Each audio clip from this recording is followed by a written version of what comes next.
Assalamualaikum warahmatullahi wabarakatuh. Selamat datang kembali di channel Narasi Misteri. Tugas pengabdian sosial seharusnya menjadi agenda rutin yang berjalan mulus. Namun apa rasanya jika langkah 3 orang gadis justru terseret masuk ke dalam sebuah desa terpencil yang menyimpan rahasia kelam masa lalu. Sebuah janji lama menuntut bayaran dan salah satu dari mereka ternyata adalah tumbal yang sudah lama dicari. Rahasia apa yang disembunyikan oleh kotak kayu pemberian pimpinan panti asuhan? Sebelum kita bedah kengerian di balik pekatnya hutan rawa telu, pastikan kalian sudah menekan tombol subscribe dan nyalakan lonceng notifikasinya agar tidak ketinggalan kisah-kisah penuh misteri berikutnya. Tanpa lama-lama lagi, langsung saja kita masuk ke ceritanya.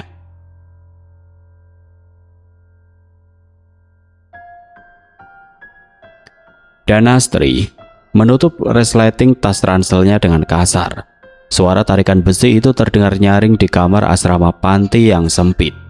Dia sengaja menekan paksa tasnya agar semua barang masuk, lalu membantingnya ke lantai ubin untuk melampiaskan kekesalan.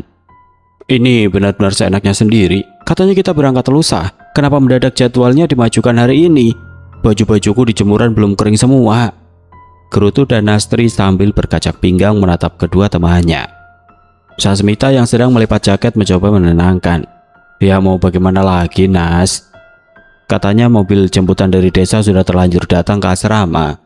Sabar sedikit, namanya juga kita lagi jalankan tugas pengabdian dari panti.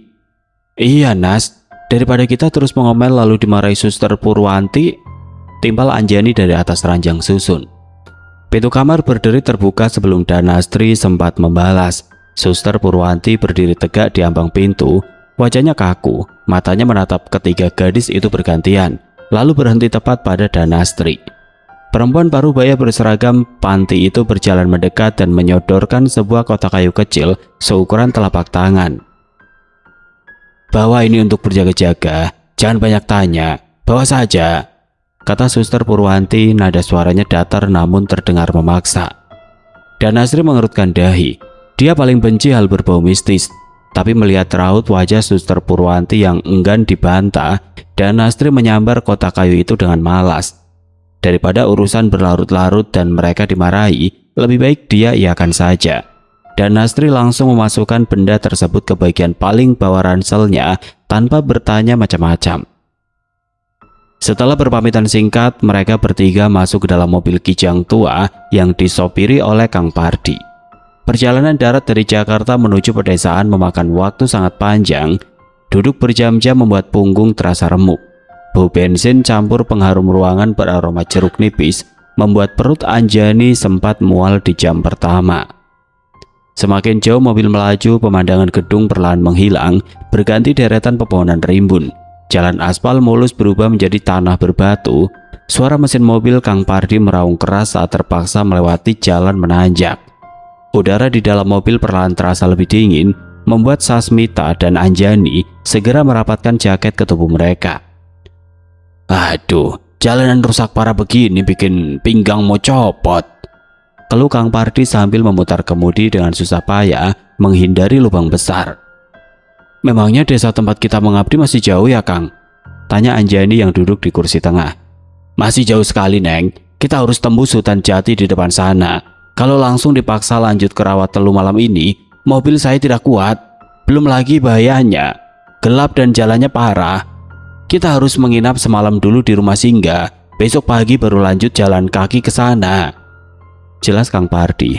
Matanya terus fokus ke jalanan yang mulai minim penerangan. Danastri hanya diam menyandarkan sisi kepalanya di kaca jendela. Badannya sangat pegal. Pikirannya masih kesal karena berangkat secara mendadak. Dia memejamkan mata membiarkan tubuhnya berguncang. Berharap perjalanan menyiksa ini segera berhenti. Langit sudah berupa pekat ketika mobil akhirnya berhenti di halaman rumah bata yang tampak tua. Penerangan hanya mengandalkan satu lampu bohlam redup di teras. Suara jangkrik bersautan memecah malam yang dingin. Ketiga gadis itu turun dari mobil sambil memijat pundak dan mengerenggangkan otot kaki yang kaku.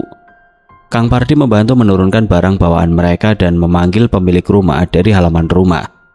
Pintu depan terbuka perlahan. Berdiri seorang perempuan parubaya dengan kulit sangat pucat, nyaris seputih kapas kering. Rambutnya disanggul rapi, mengenakan kebaya lusuh berwarna coklat tua. "Mari masuk," sapa perempuan itu. Suaranya terdengar serak. Mereka masuk perlahan dan duduk lesehan di ruang tamu beralaskan karpet tipis. Perempuan itu memperkenalkan dirinya sebagai Nyi Kanti. Setelah basa-basi singkat dari Kang Pardi, Nyi Kanti pergi ke area dapur belakang lalu kembali membawa nampan berisi 4 gelas teh panas untuk tamunya. Saat membungkuk meletakkan gelas teh di meja kayu, Nyi Kanti sama sekali tidak tersenyum. Pandangannya lurus mengarah ke depan tanpa ada emosi di wajahnya. Kulit tangannya yang terlihat dari balik lengan kebaya tampak sangat pucat, layaknya orang sakit parah. Sasmita dan Anjani saling curi pandang. Mereka merasa sangat canggung melihat sikap Nyi Kanti. Suasana di ruang tamu mendadak terasa kaku dan mencekam. "Silahkan diminum, mumpung masih panas tehnya, kalian pasti lelah," ucap Nyi Kanti dengan nada datar. Pandangannya tetap lurus mengarah ke tembok di belakang Danastri. Danastri memilih abai dengan suasana tidak nyaman itu. Karena sangat lelah, dia langsung meraih gelas dan meminum teh pelan-pelan. Baginya yang paling penting sekarang adalah masuk ke kamar dan merebahkan badan. Nyi Kanti kemudian mengantar mereka menuju sebuah kamar di sudut rumah. Kamar itu cukup lebar namun hanya difasilitasi satu kasur kapuk berukuran besar, di atas ubin, dan sebuah lemari pakaian usang. Udara di dalam kamar terasa semakin dingin, aroma kapur barus menyerbak memenuhi ruangan. Sasmita dan Anjani langsung merebahkan diri di atas kasur kapuk tersebut karena sudah tidak sanggup menahan kantuk. Mereka berdua menarik selimut tebal menutupi badan. Sementara itu Danastri masih sibuk membongkar ranselnya mencari pakaian ganti. Dia duduk bersila di bagian pinggir ranjang. Suara engsel berbunyi lambat, pintu kamar bergeser terbuka. Nyi Kanti masuk ke ruangan tanpa mengetuk pintu sama sekali. Langkah kakinya sangat pelan menyentuh ubin kamar. Perempuan berkebaya itu berjalan mendekati Danastri yang masih duduk bersila. Danastri mendongak, sedikit kaget karena Nyi Kanti mendadak sudah berdiri di sebelahnya. Wajah pucat perempuan parubaya itu berada sangat dekat. Nyi Kanti mencondongkan badannya sedikit, lalu berbisik dengan nada pelan namun terdengar sangat tegas tepat di telinga Danastri. "Besok waktu di hutan, kalau ada yang memanggil jangan pernah dijawab." Bulu kuduk Danastri spontan meremang. Udara dingin langsung menusuk tengkuknya. Perkataan itu diucapkan dengan ritme pelan, tapi terdengar menyeramkan, layaknya sebuah peringatan keras. Jantung Danastri mendadak berdegup kencang. Baru saja Danastri bernafas untuk bertanya apa maksud ucapan ganjil tersebut, Nyi Kanti sudah menegakkan badannya. Perempuan itu berbalik melangkah keluar kamar dan menarik gagang pintu. Menutupnya rapat-rapat, dia meninggalkan Danastri yang hanya bisa duduk mematung dengan perasaan tidak tenang di dadanya. Nyi Kanti sudah berlalu, tapi hawa dingin yang ia bawa masih tertinggal di dalam ruangan. Rasa lelah yang teramat sangat akhirnya memaksa mata Danastri terpejam perlahan. Dia tertidur dalam posisi duduk bersandar pada dipan kasur, mengabaikan udara dingin yang terus menusuk permukaan kulitnya sepanjang malam. Cahaya matahari pagi memaksa masuk melalui celah ventilasi berdebu di atas jendela kamar. Danastri terbangun dengan leher kaku dan kepala pusing hebat. Suasana kamar terasa sangat pengap, namun ada suara lain yang membuat kesadarannya langsung kembali seutuhnya. Suara nafas kasar, berat, dan tersengal-sengal dari sudut ruangan. Danastri mengucek matanya dan menoleh ke samping. Sasmita masih terlelap rapat di bawah selimut tebal, namun Anjani tidak ada di sebelahnya. Danastri menyapu pandangan ke seluruh sudut kamar dengan perasaan was-was. Jantungnya berdegup sangat kencang saat melihat Anjani duduk memeluk lutut di pojok ruangan, menghadap lurus ke arah tembok ubin yang kusam. Pundak Anjani naik turun dengan ritme cepat. "Jenny, kamu ngapain jongkok di situ?" tegur Danastri pelan. Dia bangkit dari kasur dan melangkah maju mendekati temannya secara perlahan. Anjani sama sekali tidak merespon panggilannya. Suara nafasnya justru terdengar makin berat, persis seperti orang tua yang sedang menahan rasa sakit di dada. Tangan Anjani mencengkram lututnya sendiri sangat kuat sampai buku-buku jarinya memutih pucat. "Jenny, kamu sakit?" Danastri mengulurkan tangan menyentuh pundak Anjani.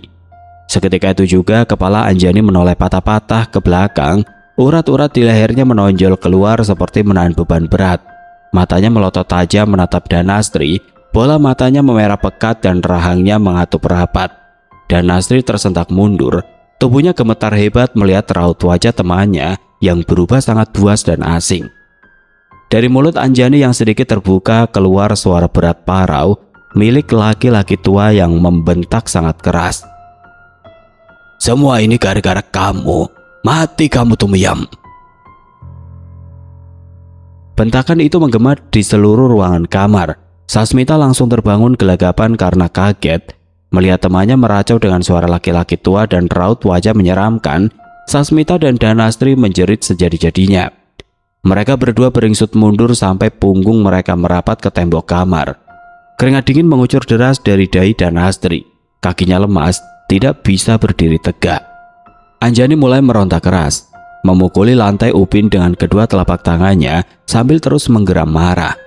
Jeritan Sasmita dan Danastri mengundang keributan besar di luar. Terdengar langkah kaki berlarian terburu-buru mendekat. Pintu kamar didobrak paksa dari luar hingga engselnya berderak nyaring. Pak Harjo, kepala desa setempat, masuk tergesa-gesa bersama Mbak Karto. Wajah kedua pria itu tampak sangat panik melihat kekacauan di dalam. "Astagfirullah, Neng, pegang tangannya Mbak," teriak Pak Harjo saat melihat Anjani memberontak dan mencoba mencakar wajahnya sendiri.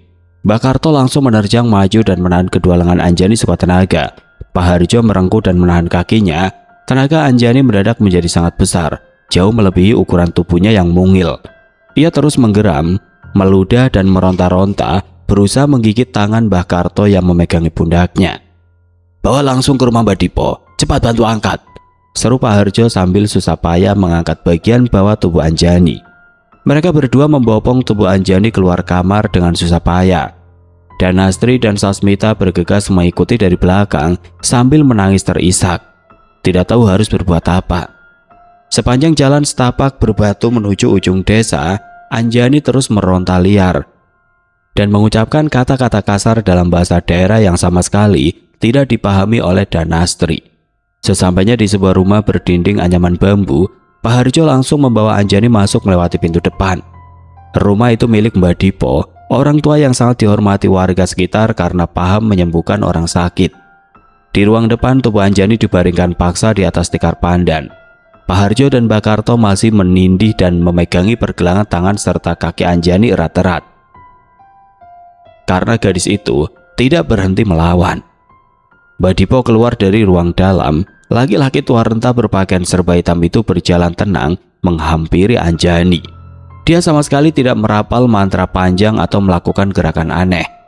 Mbak Dipo hanya berlutut di samping Anjani, meletakkan satu telapak tangannya di atas dada gadis itu, lalu menatap tajam langsung ke sepasang mata Anjani yang masih melotot buas. Seketika rontaan Anjani melemah pelan. Suara geramannya berubah menjadi rintihan tertahan di tenggorokan. Mbak Dipo terus mengunci pandangan matanya cukup lama. Setelah suasana dirasa tenang, Mbak Dipo perlahan menolehkan kepalanya. Pandangannya beralih menatap Danastri dengan sorot mata yang sangat tajam dan mengintimidasi. Danastri menelan ludah, tubuhnya kembali gemetar hebat. "Anak perempuan ini cuma wadah, badannya lemah jadi gampang dimasuki," ucap Mbak Dipo pelan dan datar, menunjuk ke arah Anjani yang mulai berhenti bergerak. Lalu telunjuk keriputnya beralih ke arah dada Danastri. "Target sebenarnya ada di sini. Semua kejadian 20 tahun lalu bakal terulang." Danastri mematung kaku, nafasnya tercekat di tenggorokan mendengar peringatan keras itu. Dia sama sekali tidak mengerti soal kejadian 20 tahun lalu atau siapa nama Tumyam yang dipanggil oleh suara asing dari mulut Anjani tadi. Sasmita yang berdiri gemetar di sebelahnya meremas lengan Danastri, ikut merasakan ketakutan luar biasa. Tiba-tiba tubuh Anjani menegang kaku. Dia kejang hebat sesaat, matanya berbalik putih ke atas, lalu seketika seluruh tubuhnya lemas total. Anjani pingsan tidak berdaya di atas tikar pandan. Mbak Dipo menarik tangannya menjauh dari dada Anjani. "Teman kalian harus tinggal di sini. Dia butuh waktu lama untuk memulihkan badannya.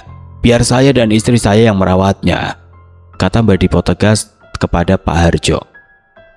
"Tapi Mbah, kami ditugaskan bertiga dari panti. Kalau Jenny tinggal, bagaimana nasib pengabdian kami?"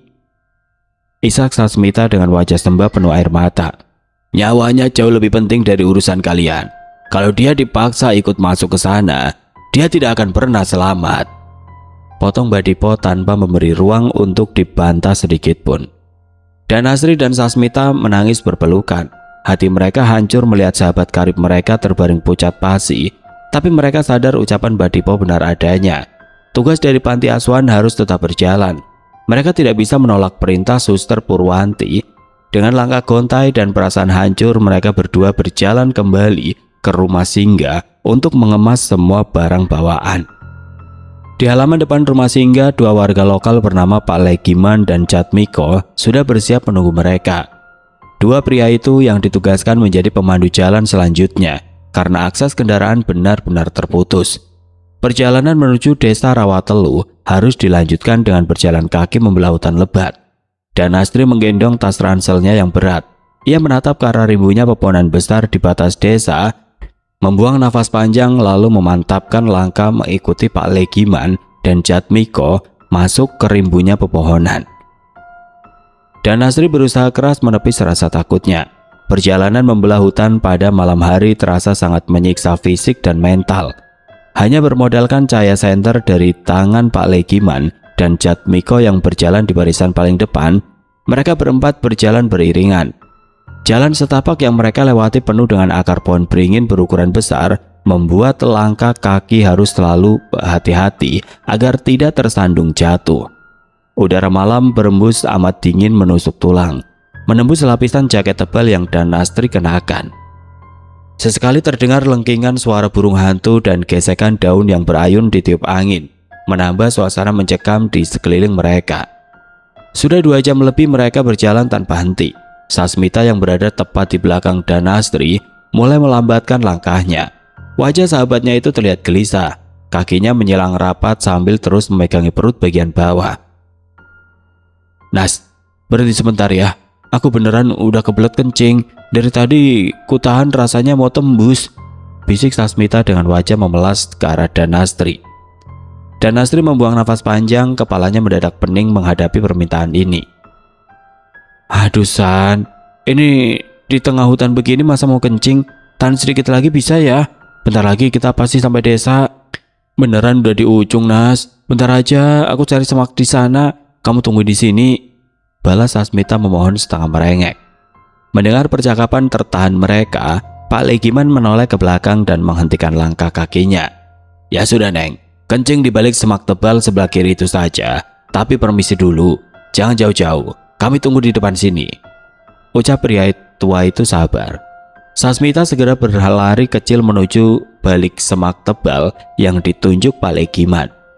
Danastri menyusul pelan dan berdiri membelakangi semak tersebut, menjaga jarak 3 langkah untuk memberikan privasi kepada Sasmita. Sementara itu, 2 pemandu mereka menepi dan bersabar menunggu agak jauh di depan. Suasana mendadak hening.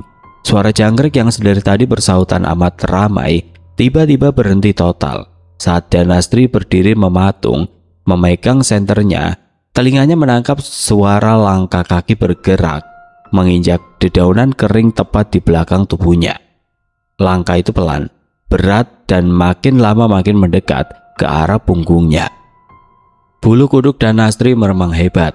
Seketika hembusan nafas yang amat kasar, basah, dan berbau anyir menerpa daun telinga kanannya.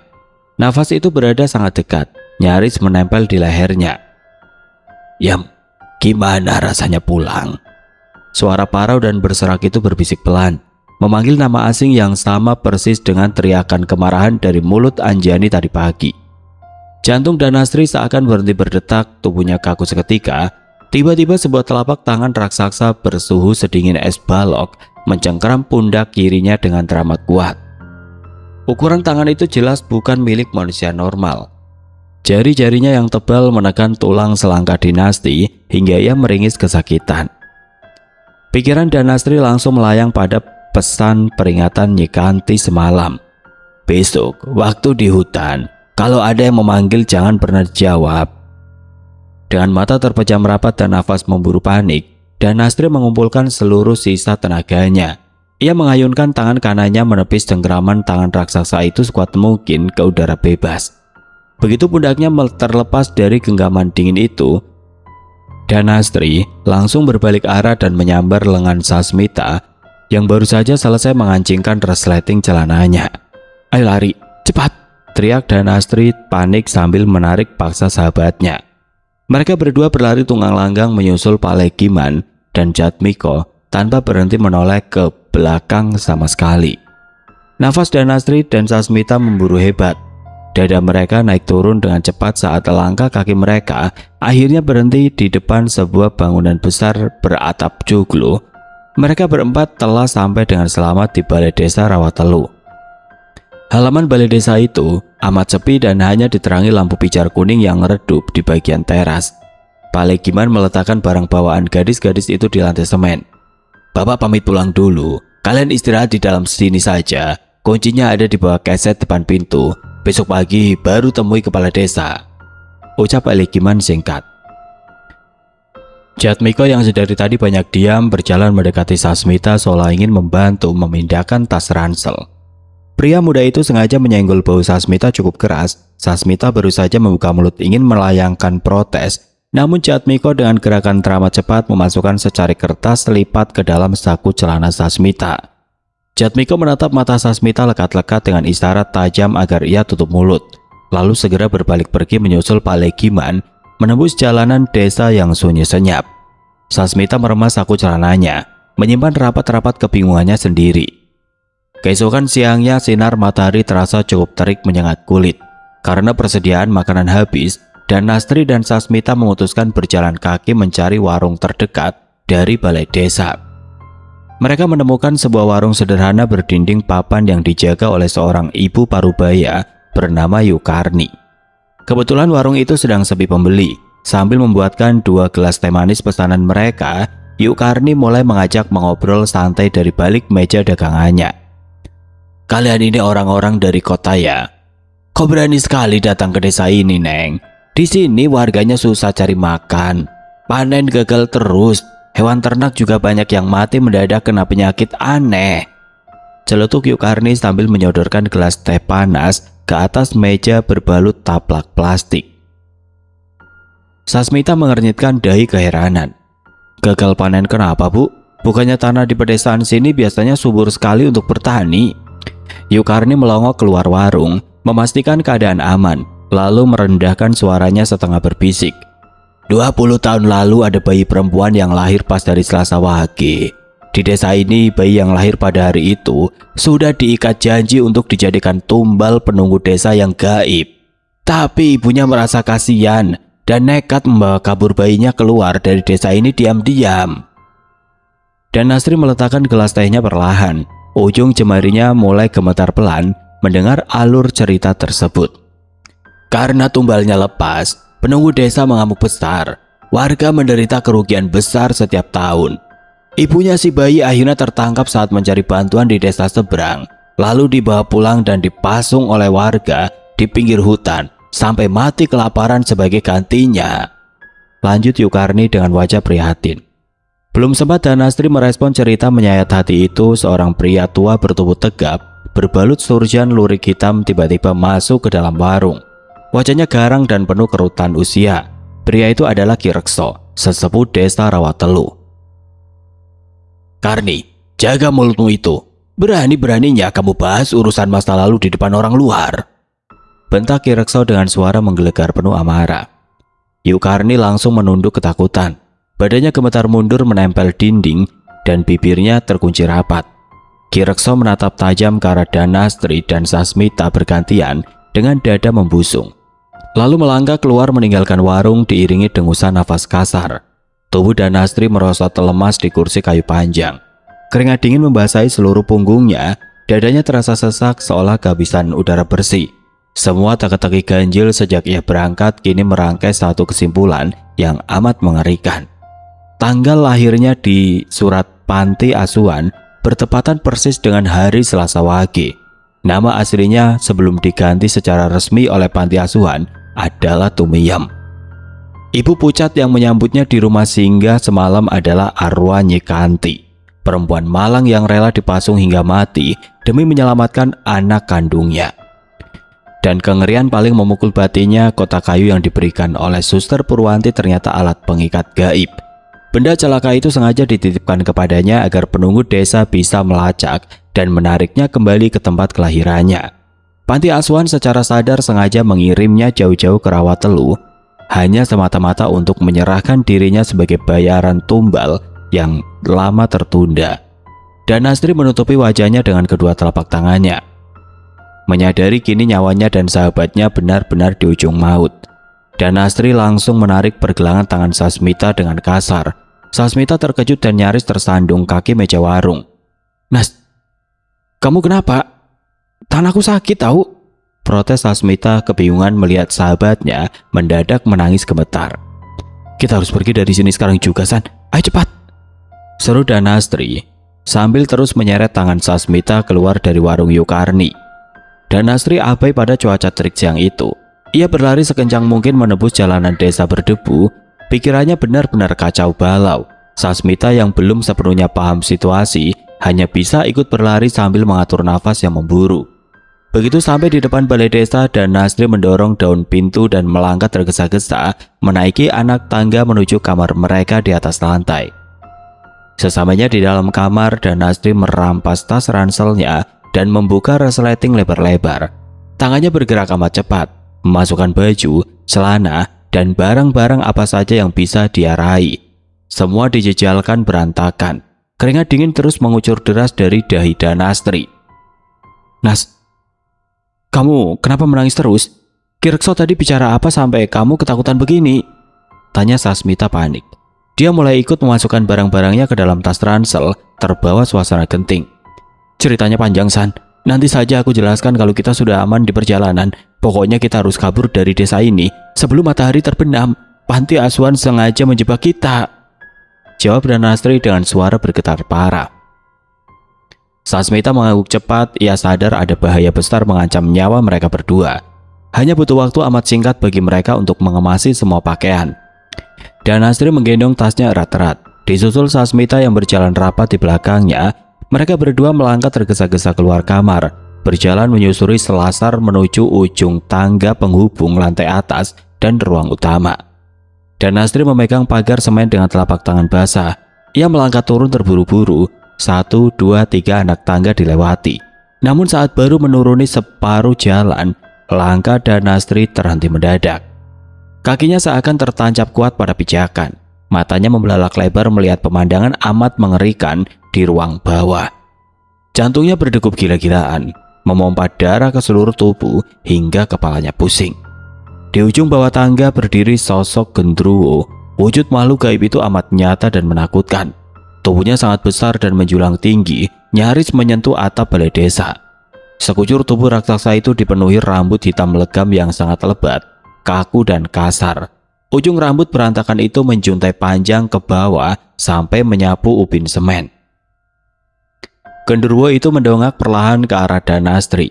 Dua bola matanya menyala merah terang, layaknya bara api, menatap tajam penuh amarah. Kulit wajahnya hitam pekat, di balik bibir tebalnya, dua buah taring melengkung mencuat tajam. Ujung taring itu berlumuran darah segar yang terus menetes jatuh. Nafas makhluk raksasa itu berembus amat kasar, mengeluarkan bau busuk bangkai ke seluruh sudut ruangan. Sasmita yang berada tepat di belakang punggung Danastri belum menyadari apa yang menghadang mereka di bawah sana. "Nas, kenapa berhenti? Ayo cepat turun, mumpung hari masih terang," desak Sasmita sambil melangkah maju berdiri sejajar dengan Danastri. Detik itu juga pandangan Sasmita bertabrakan langsung dengan mata merah menyala milik genderuwo tersebut. Jeritan tertahan keluar dari mulut Sasmita. Ia membeku seketika, kedua lututnya langsung lemas kehilangan tenaga. Sebelum mereka berdua sempat memutar arah, genderuwo itu bergerak teramat cepat. Makhluk raksasa itu mengulurkan tangan besarnya ke atas, langsung meraih dan menjambak rambut Sasmita dari arah belakang. Cengkramannya amat kasar dan keras. "Ah, tolong Nas, tolong aku!" Sasmita menjerit sejadi-jadinya. Air matanya pecah menahan rasa sakit luar biasa saat tangan berbulu lebat itu menarik rambutnya. Tubuh Sasmita diangkat tinggi-tinggi ke udara dengan sangat mudah. Kedua kakinya sama sekali tidak menyentuh ubin, meronta-ronta menendang angin. Sasmita menangis histeris. Kedua tangannya memegangi pergelangan tangan genderuwo itu, berusaha melepaskan jambakan kuat dari kepalanya. Tentu saja tenaga Sasmita tidak sebanding, ia hanya bisa menangis sesegukan menahan perih. Genderuwo itu menatap lekat ke arah Danastri. Mulut makhluk itu terbuka lebar, mengeluarkan geraman kencang yang menggema hingga membuat telinga Danastri berdengung amat sakit. "Sudah kutunggu 20 tahun lamanya. Baru sekarang kamu mau main-main denganku, Yem." Suara genderuwo itu berat, serak dan penuh ancaman kuat. Panggilan nama Tumiyem kembali tertucap, mengkonfirmasi sasaran utama makhluk itu memang dirinya sedari awal. Danastri menangis histeris melihat sahabat baiknya disiksa sedemikian rupa. Rasa takut perlahan berganti menjadi amarah dan rasa bersalah yang amat dalam. Sasmita tidak pantas menerima siksaan ini. Sasmita sama sekali tidak ada urusannya dengan masa lalu desa Rawatelu. Danastri mengepalkan kedua tangannya, melemparkan tas ransel ke arah anak tangga dan maju mendekati genderuwo raksasa itu. "Lepaskan dia. Kalau yang kamu mau itu aku, bawa aku saja. Lepaskan Sasmita!" teriak Danastri sekuat tenaga. Suaranya pecah bergetar hebat memecah ketegangan balai desa. Mendengar tantangan dari Danastri, genderuwo itu tertawa nyaring. Suaranya menggelegar ke seluruh penjuru ruangan. Tanpa aba-aba, tangan raksasa itu melempar tubuh Sasmita ke arah lantai dengan amat keras. Bak! Tubuh Sasmita menghantam ubin berdebu. Ia mengerang kesakitan, memegangi pinggang dan lengannya sambil menangis tersedu-sedu. Danastri segera melompat menuruni sisa anak tangga, menarik lengan Sasmita untuk lekas bangun. Sasmita berusaha berdiri meski kakinya bergetar hebat, menahan rasa ngilu di seluruh persendian. "Lari San, cepat lari!" teriak Danastri kencang sambil mendorong punggung Sasmita. Danastri mengerahkan seluruh sisa tenaganya agar temannya itu menjauh dari balai desa. Sasmita sempat menoleh dengan wajah basah oleh air mata, bimbang meninggalkan sahabatnya sendirian berhadapan dengan genderuwo menyeramkan itu. Namun dorongan keras dari Danastri memaksa Sasmita untuk melangkah. Sasmita bangkit dengan langkah tertati-tati, berlari menembus pintu keluar balai desa menuju jalan setapak hutan yang amat gelap. Sasmita berlari tanpa arah menembus rimbunya pepohonan sampai nafasnya mau putus. Air mata membasahi seluruh pipinya, pandangannya kabur karena keringat dan rasa panik yang sudah mencapai puncaknya. Kaki Sasmita tersandung akar pohon yang melintang di tanah, membuatnya terjatuh terlungkup dengan keras di atas tumpukan dedaunan kering. Siku tangannya terasa perih tergores batu, tapi ia tidak peduli dan segera berusaha bangkit. Dari sela-sela pohon di sekelilingnya terdengar suara tawa mengejek yang saling bersahutan. Suara itu melengking tinggi, mengejek keputusasaannya. Tiba-tiba di tengah isak tangisnya, Sasmita mendengar suara tangisan Anjani memanggil namanya dari arah balik semak-semak belukar. "San, temani aku di sini, San," rintis suara itu lirih. Sasmita menutup kedua telinganya rapat-rapat dengan telapak tangan, menggelengkan kepala sekuat tenaga karena merasa nyaris gila. Saat ia mendongak menatap jalan setapak di depannya, wujud Nyi Kanti mendadak muncul berdiri tegak menghalangi jalurnya. Perempuan parubaya berpakaian kebaya lusuh itu menatapnya tajam sambil menunjuk ke arah saku celana Sasmita. Melihat isyarat itu, Sasmita langsung teringat pada secari kertas yang diselipkan oleh Jatmiko kemarin malam. Dengan tangan yang gemetar hebat luar biasa, Sasmita merogoh saku celananya dan menarik keluar kertas lipat tersebut.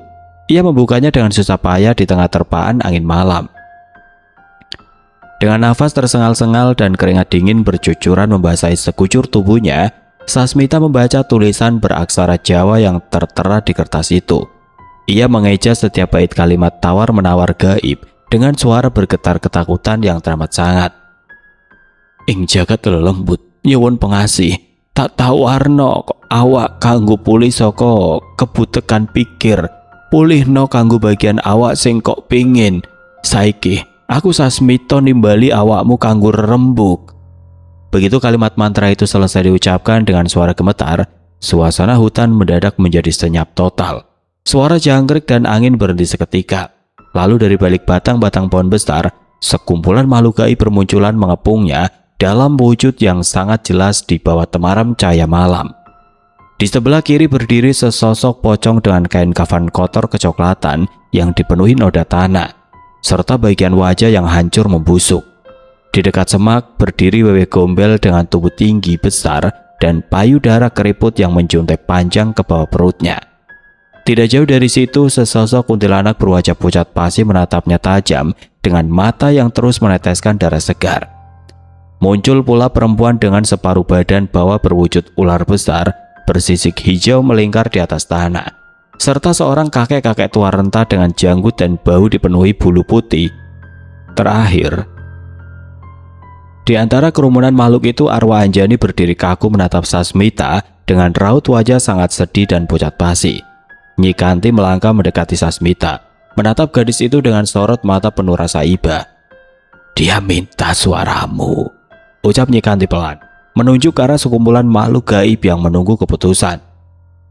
Sasmita menangis terisak jadi-jadinya. Ia tahu betul apa artinya kehilangan suara bagi masa depannya. Tapi ia tidak punya pilihan lain demi menyelamatkan nyawa dan akal sehatnya agar bisa keluar dari hutan terkutuk ini. Dengan badan gemetar hebat, Sasmita mengangguk pasrah. Seketika itu juga sekumpulan makhluk gaib tersebut lenyap bersama hembusan angin malam yang dingin. Pagi harinya matahari terbit membawa cahaya terang menembus pepohonan hutan Rawatelu. Jatmiko yang sedang berjalan pagi untuk mencari pakan ternak kambing terkejut mendapati seorang tergeletak di pinggir jalan setapak. "Loh, Mbak Sasmita?" seru Jatmiko panik sambil berlari mendekat. Sasmita membuka matanya perlahan, ia selamat dan akal sehatnya masih utuh sepenuhnya. Melihat Jatmiko berdiri di hadapannya dengan wajah cemas, Sasmita merasa sangat bersyukur dan ingin segera menceritakan semua kengerian yang menimpa Danastri. Sasmita membuka mulutnya lebar-lebar, mencoba menjawab dan memanggil nama Jatmiko. Namun, tidak ada satupun suara yang keluar dari tenggorokan Sasmita. Suaranya lenyap tidak bersisa. Jatmiko menatap Sasmita dengan pandangan sedih, seolah mengerti harga mahal yang harus dibayar gadis itu untuk bisa keluar dari desa ini. "Yang penting, Mbak Sasmita selamat," ucap Jatmiko lirih sambil membopong Sasmita berdiri untuk mencari pertolongan keluar dari desa. Sasmita selamat dari maut, tetapi ia harus menjalani sisa hidupnya dalam kebisuan selamanya. Begitulah akhir dari kisah perjalanan pengabdian yang berujung pada teror dan harga mahal yang harus dibayar oleh Sasmita demi mempertahankan akal sehatnya. Sementara Danastri harus menghadapi takdir kelamnya di desa terpencil itu. Pesan moral dari kisah ini, selalu berhati-hatilah dalam melangkah dan jangan pernah mengabaikan peringatan orang tua atau orang yang lebih berpengalaman. Karena ada hal-hal di luar nalar manusia yang kerap tersembunyi di tempat-tempat asing. Terima kasih sudah mendengarkan sampai selesai. Jangan lupa dukung terus channel ini agar terus berkembang. Akhir kata, wassalamualaikum warahmatullahi wabarakatuh.